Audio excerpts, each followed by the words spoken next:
As you would see, I have with me my colleague, Minister Imbert, the Minister of Finance.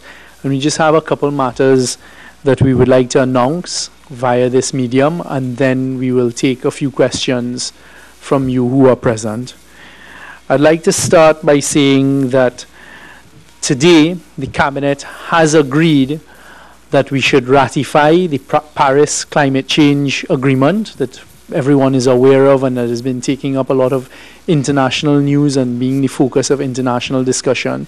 So Trinidad and Tobago will be ratifying this agreement, and we have asked the Ministry of Foreign and CARICOM Affairs to do what is necessary to transmit this information to the international bodies to let them know this is a decision of Trinidad and Tobago. It's taken us a while, and that is because Trinidad and Tobago is an economy that is based predominantly on oil and gas. So therefore we have to look at the concerns and address the concerns that were being raised around the table as to what exactly this means for Trinidad and Tobago. And we feel that on a balancing act and scale, we have now taken a decision to go ahead and ratify the agreement. Another decision that was taken today is with respect, well, you all would have, with respect to the state funeral for the late Professor George Maxwell Richards, you would have seen by now a release from the Ministry of CARICOM and Foreign and CARICOM Affairs, who are taking the lead along with the Ministry of National Security in ensuring this has been done. The state is going to, of course, pay for the arrangements being made coming out of it. As you would have seen from the release, starts off with the body of the former president being laid in Parliament on Monday. There will then be a procession through the University of the West Indies on Tuesday, with the body coming back to Lions State at Napa on Tuesday afternoon, with the funeral taking place on Wednesday at 10 at Napa. A number of invitations have gone out to heads of state in CARICOM territories, and I guess we're waiting on the response.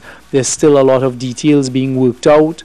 A lot of discussions taking place, and the state is trying its best to make sure that we're fully supported the family of the former president in this time of sorrow, and we are making the necessary arrangements. Once everything has been finalized, then the appropriate body will make that final announcement. But those are the big ticket items as to what will be happening next week. After the funeral on Wednesday, the family is also asking that arrangements be made for after the cremation of the body for a ceremony to take place, I believe, in San Fernando with the scattering of the ashes. But those details are still being worked out, and as is our nature, as soon as we have finalized information, we will provide it to Trinidad and Tobago. One of the other decisions that we took today that I'd like to announce is, you would have heard in the Prime Minister's speech on Sunday that 2018 is a year of great hope for us in Trinidad and Tobago, and certainly we feel so at the government level. Over the past couple of years, we've been listening to the private sector of Trinidad and Tobago and listening to them very carefully as they say that there may be projects that they'd like to undertake, and the whole diversification plan for Trinidad and Tobago outside of the oil and gas industry. You're looking at areas of manufacturing, light manufacturing, small manufacturing, medium, etc. And those things always relate to a number of projects and the type of projects that can be driven by the private sector and them investing their own capital into the economy of Trinidad and Tobago. So we've listened, and the Cabinet has today taken a decision to create a body that will be the interface and the face of the government, going out and interfacing with private enterprise to find out what are the projects you want to do and how can government assist in getting these projects done. What is it that is needed? And also to do an assessment of the persons who want to come forward with large, medium-scale projects to really get our economy going the way that we expect it to be going in 2018. So a decision was taken today at the Cabinet to appoint a 5-man team in the first instance to be called the Implementation Committee, reporting to the Office of the Prime Minister and really going out, interfacing with private sector, coming back to the government after an assessment to say these are the projects private sector is saying they can get done and how can government assist in that process. That committee, the Implementation Committee, is going to be chaired by Mr. Christian Mute, who is the Chairman and Chief Executive Officer of Victor E. Mute Limited, and also, I believe, the Chairman of Agostini's Limited, which is a publicly traded company. The Deputy Chairman will be Mr. Richard Young, the Chairman of Trinidad and Tobago International Finance Center Management Company Limited. Mr. Blair Ferguson, the Managing Director of Kenson School of Production Technology. Mr. Shamir Ronnie Mohammed, Miss Gloria Jones Neep from Tobago. This is the initial composition of this implementation committee, and if and when, as it grows and things start taking off, there's a need to supplement by bringing in more members. That is something that the Cabinet is prepared to do. At this stage, I'll pass us over to Minister Imbert for him to make his announcements. Good afternoon. As you may be aware, Caribbean Airlines is reactivating its Port of Spain to Havana route with an inaugural flight. Well, it would be the first flight under Caribbean Airlines. From Port of Spain to Havana, the first flight takes place on Saturday. The service will be a twice weekly service on Tuesdays and Saturdays. The flights have been timed to allow people who reside in other countries around Trinidad and Tobago, such as Barbados, Grenada, Guyana, etc., to fly into Port of Spain to connect with that flight going to Havana. It leaves at about 8:30, 9 o'clock in the morning. The plane turns around in Havana, spends an hour or two on the ground, and then comes back down. And it will be a twice weekly service. There's quite a contingent going, I'm told, including members of the local media. This is all part of our effort as a government to increase trade with Cuba. The Minister of Trade and Industry will be representing the government. Honorable Paula Gopi-Skoon will be traveling on this inaugural flight to represent the government of Trinidad and Tobago. And one of the opportunities, Caribbean Airlines did market research on this flight. It did not do it whimsically. And the research indicated that this route has significant potential for profitability in terms of demand, because the intention also is to attract other travelers from Central and South America who may wish to travel to Cuba to Port of Spain to pick up this flight to go up to Havana, because some of the other routes that they currently have to travel, if you're living in Central or South America, are a little bit difficult in terms of getting flights to Cuba. With Trinidad and Tobago, it'll just be one stop. They come to Port of Spain and then it goes straight to Havana. There is a Chinese airline that is already connecting between Beijing, I believe, and Havana via Montreal. So Chinese tourists and Chinese business people are already traveling to Cuba via Montreal, and we are also hoping we can tap into that market because, of course, China is a country with a huge population. And if we can encourage some of the Chinese visitors to Cuba who currently travel on that Chinese airline to continue their journey to Trinidad and Tobago, or just use that Havana destination as a stop on a final journey to Trinidad and Tobago, and vice versa, going in the other direction as well, we believe there's tremendous potential there for Caribbean Airlines and for Trinidad and Tobago by way now of an actual flight connection between China and Trinidad and Tobago. At present, it's quite complicated. As some of you may know, to get to China, you have to travel to the United States and then find your way across, or go to Europe and find your way across. This will now allow I wouldn't call it a direct connection, but a complete connection between Port of Spain, Havana, and China, and vice versa. So we think this new route by Caribbean Airlines is very encouraging. We think it will be quite profitable, and we think there are tremendous benefits that will flow to the country, not just from air travel, but from investment by way of this new flight to Havana, Cuba. Thank you. Now we'll take a couple questions. Minister, but perhaps you can give us an idea as to whether there's been a replacement, who is succeeding Dr. Farrell as chairman of the Economic Advisory Board, and do you have any perspective on the comments that he made since he tendered his resignation about not being satisfied with how certain things happened under his tenure, process of implementation being slow? Do you have any particular views on these issues? Well, I've already thanked Dr. Farrell publicly, and let me thank him again. It's not easy when you make a decision to do public service, and Dr. Farrell did a tremendous amount of work, made a number of proposals to the government, and I want to thank him for that work. The Secretariat for the Economic Development Advisory Board is the Ministry of Planning and Development. It's the liaison between that entity, the Economic Board, and the government is by way of the Ministry of Planning. It's not through the Ministry of Finance, but of course, as Minister of Finance, I would have more or less direct contact with the recommendations flowing from the Economic Development Advisory Board, which would come through the Ministry of Planning, which is the ministry that manages the liaison between us. I learned that by way of the Minister of Planning, only yesterday, that Dr. Farrell had tendered his resignation, and I was then shown a copy of the resignation statement. And in that resignation statement, I saw a list of a number of initiatives and projects and programs.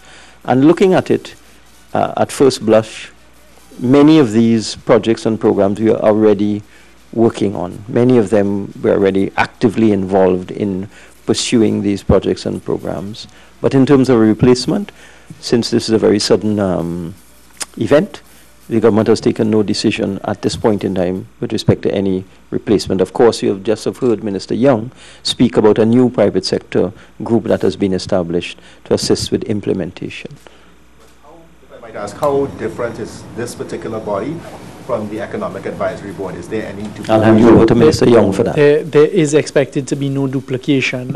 That's why I started off with the Prime Minister's speech on Sunday, that the government is moving full steam ahead, and implementation as opposed to advice as to how to do things, etc. This is now what we want to do, is get on with projects that can be implemented, completed, that can come into the development stream, as opposed to the discussion which the Economic Development Advisory Board will continue as to advice on how you can have economic policy, etc., etc. So there will be no duplication, but this implementation committee, as its name suggests, is really to get down on the ground, find out what can be done, and get it done. I want to go back briefly with Minister Edwards on this, because Minister, you probably are aware that former Minister Bassett Barrett was making certain statements regarding Mr. Farrell's departure and suggesting that his departure is something of a major blow to the government in terms of fleshing out economic strategies and that sort of thing. Any particular thing you wish to say on that? Well, regrettably, I'm not aware of what former Minister Barrett said. So you'll have to enlighten me on that. Basically, he was saying that Dr. Farrell's competence is something which will be missed right now, and it's a type of expertise which the government could have been, which would have been beneficial to the government, which you don't have access to again. And I believe he got a little personal, and he seemed to suggest whether you by yourself will be able to handle certain things regarding economic planning and so on, and the whole argument, which I'm sure you're familiar with, about your ability to handle your No, I'm sorry, I'm not familiar. I'm sorry, I don't really get access to the comments made by former UNC ministers, so I have no idea what he said. I'll take your word for it if that's what you said he said. The fact of the matter is, this was a board that advised the Prime Minister and advised the government. It was not set up to advise the Minister of Finance per se. It was to advise the government, and in particular the Prime Minister. It was established by the Prime Minister, and the recommendation and reports sent by this board are sent to the Prime Minister. So I think, Mr. Barrett, if he said what you said he said, I'm taking that at face value, was just being a little mischievous. Because this board did not report to the Ministry of Finance. It reported to the Prime Minister, and it was managed and supervised by the Ministry of Planning and Development, which is only correct, because it is a planning matter. You know, it's projects for implementation and so on. At the Ministry of Finance, we deal with revenue and expenditure. economic planning. Yes, we have a significant responsibility for economic planning, but developmental planning is the responsibility of the Ministry of Planning, which is why the Economic Development, remember it's Economic Development Advisory Board was established with the Secretariat being provided by the Minister of Planning. All right, but in terms of whatever Mr. Barrett said, I have no idea what he said, and I really can't comment on that. Minister, good afternoon. Now, Dr. Farrell did give his personal opinion. He was not satisfied with the progress made under him. Does Cabinet share that sentiment? Well, as I said, many of the projects, as I said, I asked the Minister of Planning to send me a copy of the statement, which I actually have here on my phone. And many of the projects that were identified are matters that are already being worked on by the government. Listed. Could you tell us how many? Well, I can't tell you all of them, but I can tell you that let's go down to the end when I look at this. I can tell you that one of the items here is Vision 2030. Vision 2030 has already been laid in the Parliament, and the government has asked the opposition to name members of a joint select committee with respect to that, with respect to port siting and relocation, renewable energy, waste management. The ministries with these responsibilities are actively working on projects and programs to increase our production of renewable energy, to more effectively get involved in waste management, and to look at the efficiency of our ports and so on. As I go along, Cabinet has approved a national innovation policy. I see that here as one of the items, and Cabinet has approved that for action. Business process outsourcing, I can tell you that the chairman of the Trinidad and Tobago International Finance Corporation, that is Mr. Young, this is one of the areas that he has been promoting and has been asking me to support the TTIFC in its efforts to make Trinidad and Tobago a business process outsourcing center and a global ICT center. And all of that would be flowing from the work done by this board and other advisors to the government, because the government has a range of advisors. We don't just have one entity advising us. So certainly, so that's another one, business process outsourcing. We are working quite hard on trying to attract BPOs to Trinidad and Tobago. Macroeconomic policy management, we've been looking at that since we came in, revisiting current macroeconomic policy management. The engaging the diaspora, that's already in progress through the Ministry of Planning and the other relevant ministries. Deepening of relations between Trinidad and Tobago and Cuba. I just announced an inaugural flight to Cuba. All of that would have come from advice given to us, not just by the Economic Development Advisory Board. Their advice would have been very important to us, but we have other sources of advice. So certainly we're working on accelerating deepening of relations between Trinidad and Tobago and Cuba. And there's nothing better, just hold on, nothing better to do that than to have transport links between Trinidad and Tobago and Cuba, tripartite discussions on adjustment. I think that led to or was responsible in some way for the establishment of the NTAC, the tripartite arrangement between business, labor, and government. And then responding to declining revenue scenario, we have been in discussions on this since 2015. So I would think that every single thing here on the list, the government is in some way. Assessment of Alutech Industry Initiative, I can tell you, the Energy Subcommittee of Cabinet, we've had several presentations from Alutech, and we've made several decisions. The Cabinet has made several decisions on the way forward for Alutech in terms of producing aluminium products and also getting involved in other downstream activities flowing from aluminium production. So as I look at it here, I will have to say that virtually everything here has been received with gratitude by the government, and the government through its various agencies, state enterprise and ministries, is already actively engaged in virtually all of these things. I wanted to say the words pace of progress suggests that he's not saying that nothing has been done. And if one of the examples that you read Vision 2020, for example. 2030. 2030, sorry. That was tabled in Parliament sometime last year. Yes. I'm not aware that... But that is not a fault of the government. Let me update your records. Let me update your records, Ria.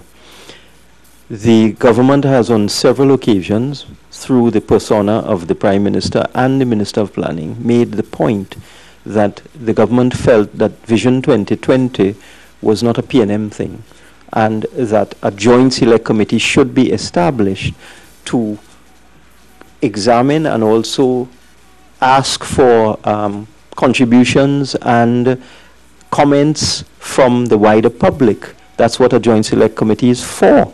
It's a tripartisan, if there's such a thing as a tripartisan, involving the independent bench, the opposition, and the government in both houses. And the government still believes that the best route to take a critical look at Vision 2030, and I've heard both the Minister of Planning and the Honourable Prime Minister say this, the best route to chart the way forward for Trinidad and Tobago is through a parliamentary committee comprised of all interest groups. If at the end of the day we are unable as a government to get the opposition to agree to participate in a joint select committee with respect to Vision 2030, then another approach will have to be adopted to take it forward. But that cannot be laid at the doorstep of the government, the fact that the opposition has chosen or refused to participate in a joint select committee to look at the Vision 2030 document. Just months and... Yes, but that cannot be laid, Ms. Tate, I cannot accept that the refusal of the opposition to participate in a discussion on the Vision 2030 document could properly be laid at the doorstep of the government. Without...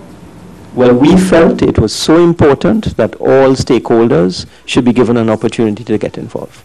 That cannot be placed at the doorstep of the government. Minister, there's a public perception or suggestion that Dr. Farrell and you may have been at loggerheads, and that came from his public criticism of some of the policies laid out.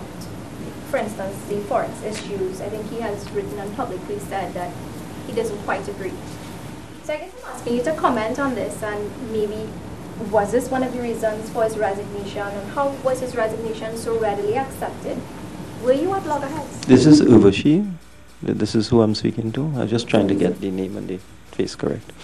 I've made the point that the Economic Development Advisory Board reported to the Prime Minister and the Cabinet through the Ministry of Planning and Development. There was no direct connection between the Ministry of Finance and the Economic Development Advisory Board. I've also said that persons who do public service must be congratulated, and for another time, and I may do so again during this press conference, it's not easy to take your time and do the kind of hard work that Dr. Farrell and his team did. I want to thank him for doing public service, and I want to congratulate him for everything that he did. Need to have him reconsider his resignation? Well, you have to recall, again, I will repeat, the Economic Development Advisory Board was established by the Prime Minister by way of a cabinet decision with a reporting relationship through the Ministry of Planning and Development. And that's the point that we're making, that it is nothing to do with ministering, but whatsoever Exactly. the question you're asking is better directed elsewhere. Exactly. People throughout the term of our administration have resigned. There have been a number of resignations, but it has nothing to do with ministering. But he wasn't sent any letter of resignation, etc. He said where it lies. Cabinet perspective, not necessarily directed at Minister input, but was any attempt made, did the Prime Minister attempt to mediate? Because I remember... But there's nothing to mediate on. Why are you assuming there's something to mediate on? A letter of resignation was sent to the Prime Minister through the Minister of Planning. And we all know, because it's history now, the resignation was accepted. Coming out of the office of the Prime Minister yesterday was a public thanking and a display of gratitude to Mr. Farrell for what he's done in that role as the former chair now of the Economic Development Advisory Committee. So I don't see where we're continuing with it. You've heard the Minister of Finance give his own thanks and stuff, and Can we move on now to the next question? You had given 4 names, even though you said it was a 5-member implementation. Yes, it's Mr. Mute, Chairman, Mr. Young, Deputy Chairman, Mr. Blair Ferguson, Mr. Shamir Ronnie Mohammed, and Mrs. Gloria Jones-Nape. Perhaps you could give the associations. Miss Gloria Jones-Nape, as I said, is from Tobago. She's the General Manager of the Bacalet Beach Club and Half Blue Moon Hotel. And Mr. Shamir Ronnie Mohammed, who you know is also the Chairman of CAL. And Vice President of Nutramix. And the Chairman of EMBD. Yeah. I have another question. It's on a separate topic, just to find out if this was at all discussed at Cabinet. That would be the shooting in Trumacak earlier this week. That was not specifically discussed at Cabinet. As I had said, I believe, earlier in the week, because it happened on Monday. We're now on Thursday. The Minister of National Security had called an emergency meeting with his heads, etc. He reported the outcome of that to the National Security Council, all on Monday night. And that's it. I've seen the Minister of Education, or maybe both Ministers of Education, went up to the school where the students were from, along with the police service. So there's an active police investigation taking place. The Ministry of Education is reaching out. They're doing all that can be done. So it did not come up as a specific item for discussion at today's Cabinet meeting. Suggestion that the government, the family needed assistance, financial assistance. There are structures in place, and that would be through social development. There are, as we've said before, on these types of occasions, if a family who has lost a family member needs assistance with funeral arrangements and the cost of funeral arrangements, etc., I assume that's the assistance. Even if there's assistance that is necessary from a psychological point of view, the Ministry of Social Development has infrastructure in place to address those needs. Been criticisms about the use of Mr. Richard Young in various government matters. And again, his name is here as a member of the committee. Well, I don't think it's fair to throw that question at... No, I'm just saying, I just want to make it clear, I do not think it is fair to throw that question at the Honorable Stuart Young. I, of course, will answer, because Mr. Richard Young, at this point in time, is the chairman of the Trinidad and Tobago International Financial Center, and that is a entity that reports to the Minister of Finance. And I'm quite satisfied that he has the experience, the qualifications, and the competence, not only to manage that job, but to also assist the government in terms of its relationship with the private sector and in terms of getting things done. Did you recuse yourself at all? I did. Yeah. Hospital today? The government will very shortly be making a major announcement with respect to the Cuba Hospital. We have been actively working on making sure it's operationalized in the shortest possible time frame. So the Minister of Health will address that frontally very shortly. Just going back to the topic of crime, the opposition leader reached out. She said she would like to meet with the government regarding 2 bills, the anti-gang bill again and the anti-terrorism. Where was this reach out? That's good news, if that really helps. She sent a release. Okay, well, when we're in Cabinet, we don't have access to our phones, etc. So that's news to me. If that is in fact so, this government has always held itself out to the opposition to sit and talk. In fact, in July of last year, the Prime Minister held that out officially to the opposition leader. Coming out of that, out of the Office of the Attorney General, we wrote, provided them with all of the draft legislation, all of the statistics they had previously asked for, etc.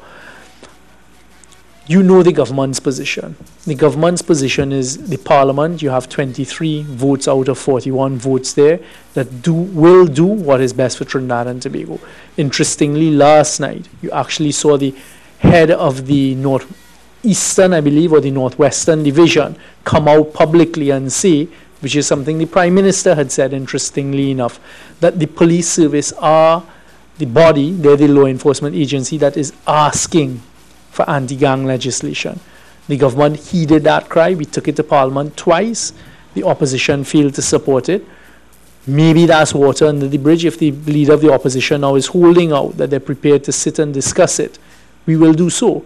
Even when we were in Parliament on the last occasion, the Prime Minister himself went and met with the leader of the bench for the opposition behind the Speaker's chair and asked the question, what is it that you all would like for us to pass this legislation here tonight? We sat very late. My recollections, we left there at about 2:30 a.m.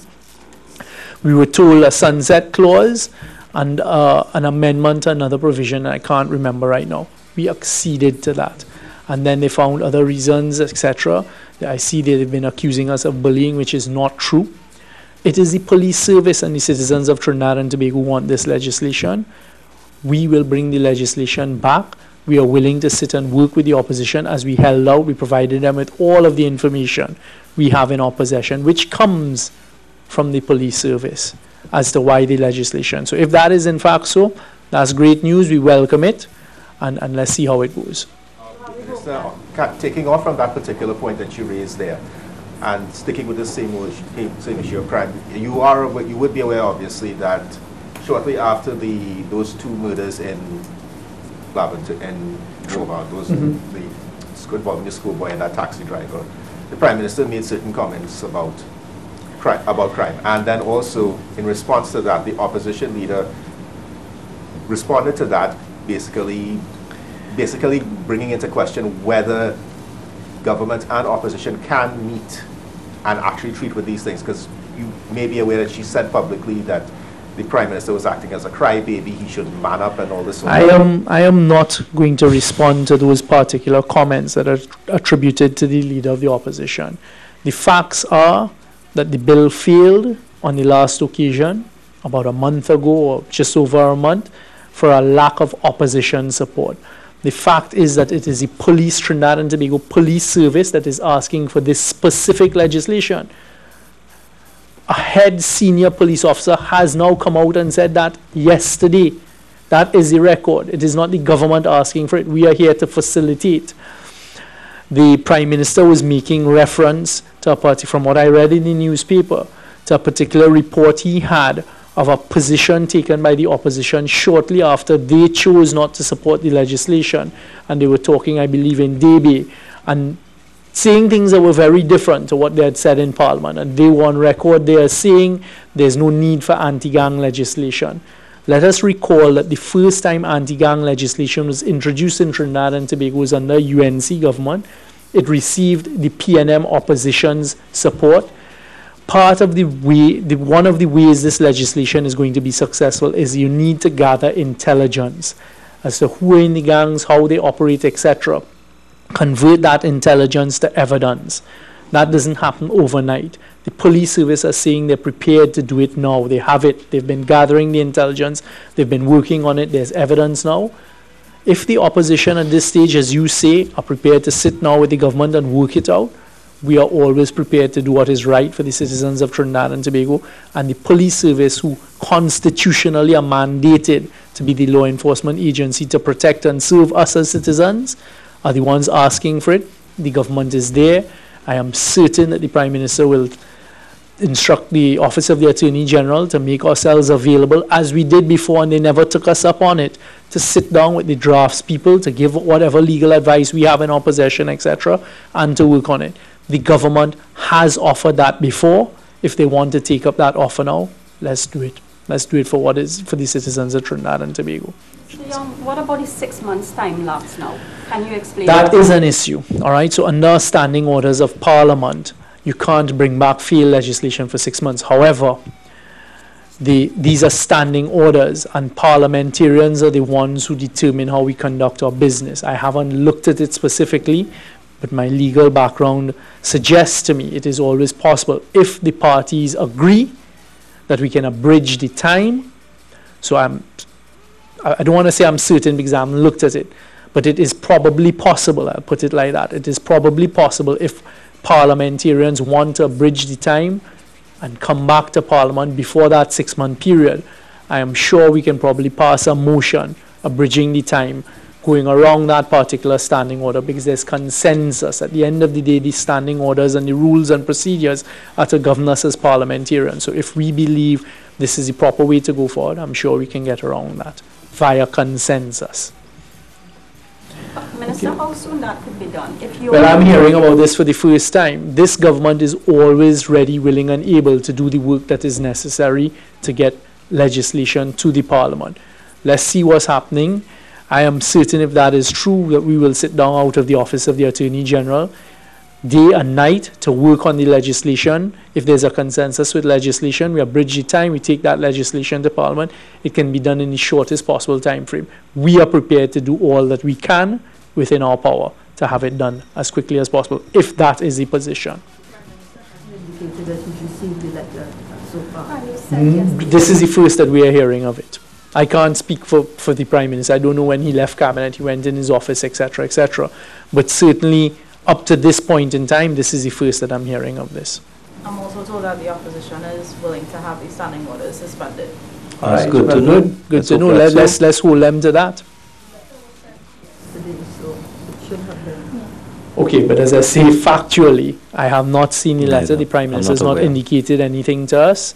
And if this is in fact so, great, let's get on. But let me tell you something. In my experience, very often you in the media get the news and get the letters and get the correspondence before we actually see it. But if that is so, and you say there's a media release, and now you're saying there's a letter, before I thought it was just a media release, great. We will take a look at it as a responsible government. But I can tell you from a principled point of view, we are always willing to sit down and work for legislation that would benefit Trinidad and Tobago. And this is legislation that the police service, I think, is worth repeating over and over and over. It's not a government policy. It's the police service are asking for this, and the government would facilitate. Minister, anti-gang and anti-terrorism legislation aside, do you subscribe to the point of view that there is enough legislation in place to prevent these types of crimes or to increase the detection rate? Legislation doesn't prevent crimes. All right? There's legislation in place now that is to carry a firearm without a firearm user's license. It is illegal. That legislation exists. We know as a fact that persons and gang members out there are walking around with illegal firearms. Legislation is put in place to assist. Legislation is put in place, in this instance, assist the police service. There are charges that can be laid under the current law with respect to illegal firearms, etc. This anti-gang legislation specifically gives the police powers they are asking for to deal with the ills and the scourges of gang activity. If you're a gang member or there's a suspicion that you're a gang, it gives them the powers of entry that are different powers that currently exist under the law. So yes, while there may be provisions in legislation that you can maneuver, this is making it easier. And again, the police service are the ones who are saying, please provide us. I can't remember now with clarity all of the specifics of the legislation, but it was powers of arrest, it was powers of search and entry, it was powers of persons who were harboring gang members, that you got now specific charges. So the answer is you're giving the police not only powers, but you're also making certain things that exist in gang activity crimes, and specific crimes that the legislation wouldn't cover now. If gang members are barging into people's properties, as we know they are, and threatening them and putting them out, etc., these are now specific crimes. This is what we as legislators and as a government want to give the population. It depends on the support of the opposition. Let's see where it goes. And just let me come in here to try and break down your point to a basic level. It is well established that a gang is far more dangerous than a single individual. So a single individual might commit a firearms offense or commit a burglary or some other crime against the person, some other violent crime. But when more than one person, they're acting in concert as a gang, that is a far more deadly and a far more dangerous situation than the single individual. And that's what gang legislation is all about. And that is why the law enforcement agencies all over the world have asked for and developed instruments and tools to deal specifically with people acting in concert as a gang, because they're far more dangerous when they act together as a gang.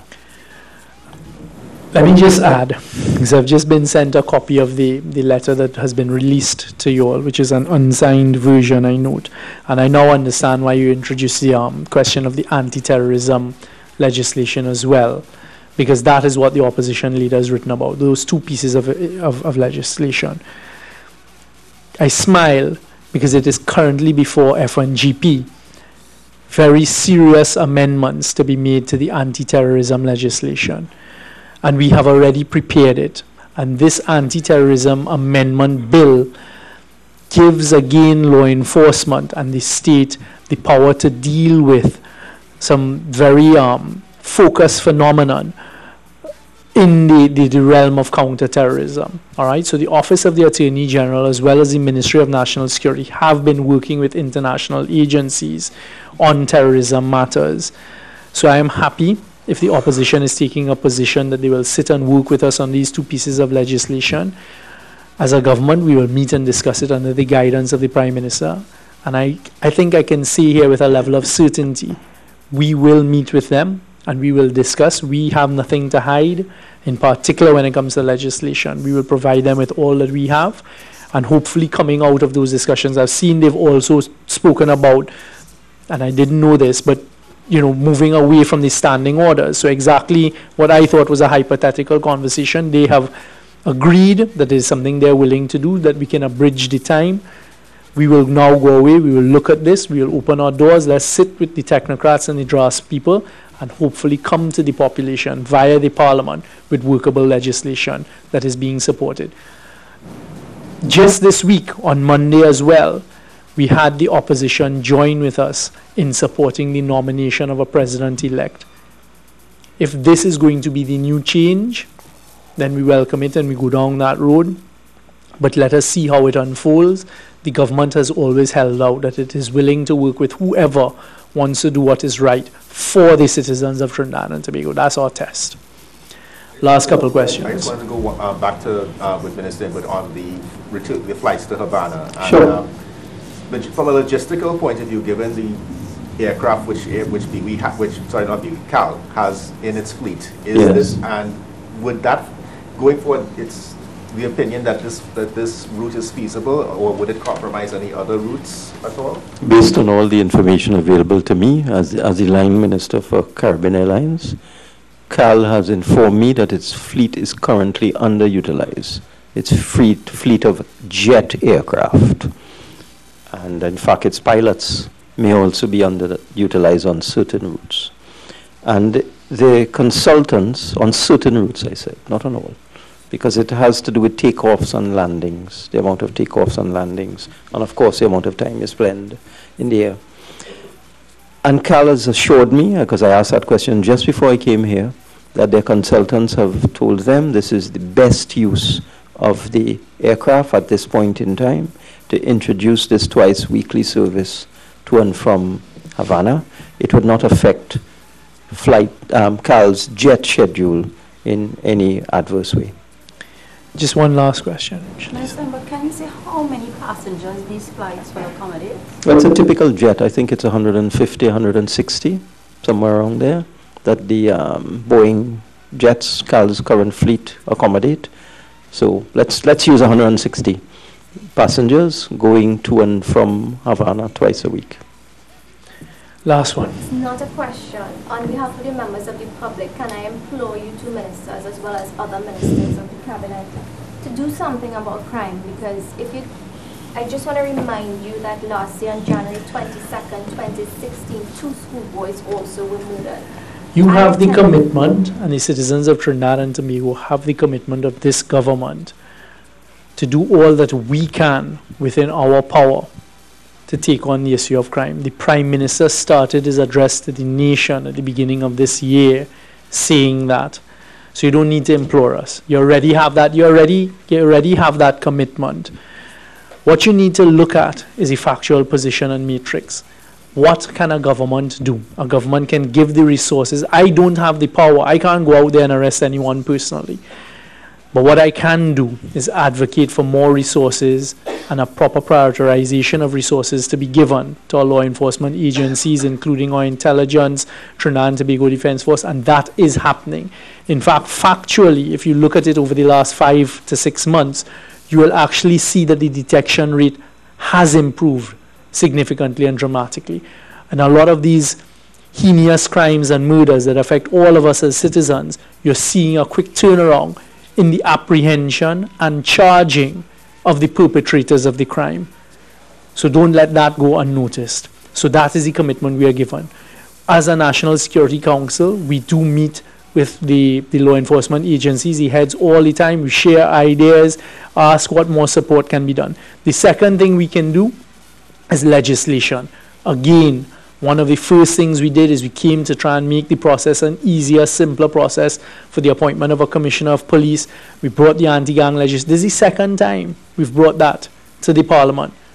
So that is a conversation you should go and implore on the opposition and deliver your message to the opposition, because we can give you the commitment that the PNM administration is going to do everything within its power, as we have been doing, to combat the scourge of crime.